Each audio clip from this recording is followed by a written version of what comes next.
আসসালামু আলাইকুম, শুভ সন্ধ্যা। যে যেখান থেকে আমার ভিডিও দেখছেন সকলকে আন্তরিক অভিনন্দন, শুভেচ্ছা, ভালোবাসা।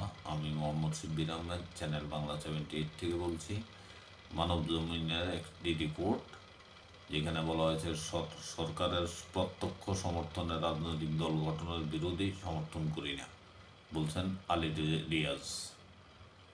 বৈষম্যবিরোধী ছাত্র আন্দোলনের সঙ্গে সম্পৃক্ত ছাত্রদের নতুন রাজনৈতিক দল গঠন প্রসঙ্গে সংবিধান সংস্কার কমিটির প্রধান ও রাষ্ট্রবিজ্ঞানী ডক্টর আলী রিয়াজ বলেছেন, সরকারের প্রত্যক্ষ সমর্থনে রাজনৈতিক দল গঠনের আমি বিরোধী, সমর্থন করি না। গত রোববার রাতে একটি বেসরকারি টেলিভিশন টকশোতে তিনি এই মন্তব্য করেন। সরকারের সমর্থনে রাজনৈতিক দল গঠনে সেটা কিংস পার্টি হিসেবে বিবেচনা করা হবে কিনা এমন প্রশ্নের জবাবে তিনি বলেন, কিংস পার্টির কথা বলছেন? কিংস পার্টি অবশ্যই টিকবার কোনো কারণ নেই। কিংস পার্টির ব্যাপারে আগ্রহ থাকে না। আমি এখন পর্যন্ত কিংস পার্টি হিসেবে তৈরি হওয়ারও কোনো লক্ষণ দেখতে পাচ্ছি না। যদি হয় সেটিও আমি সমর্থন করব না। এখন যারা ছাত্ররা আছেন তারাও তো বলেছেন যদি রাজনৈতিক দল করেন তাহলে তারা যুক্ত থাকবেন না। তারা কিন্তু এখন পর্যন্ত রাজনৈতিক প্রক্রিয়ার সঙ্গে যুক্ত নন।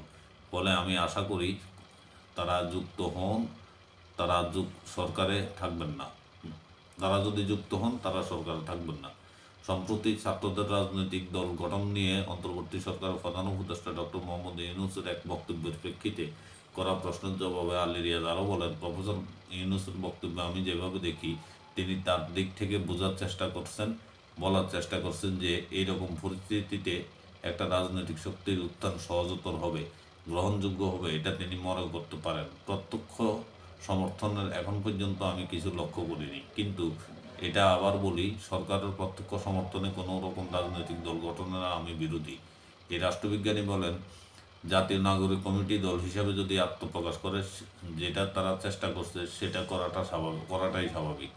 তারা একটা বড় আন্দোলনে একেবারে অগ্রভাগে ছিলেন। তাদের কিছু রাজনৈতিক প্রশ্ন আছে, রাজনৈতিক দাবি আছে, রাজনৈতিক পরিকল্পনা আছে। যেমন ধরুন, 3রা আগস্ট যখন এক দফা দাবি দেওয়া হয় তখন কিন্তু একটি নতুন রাজনৈতিক বন্দোবস্তর কথা বলা হয়েছিল।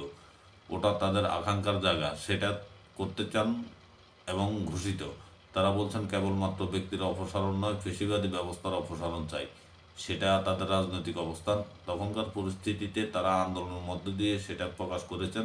তারপর শেখ হাসিনার পতন ও পলায়ন ঘটনা ঘটেছে। এখন তারা রাজনৈতিকভাবে যদি সেটা এগিয়ে নিতে চান, তাদের দল করতে হবে।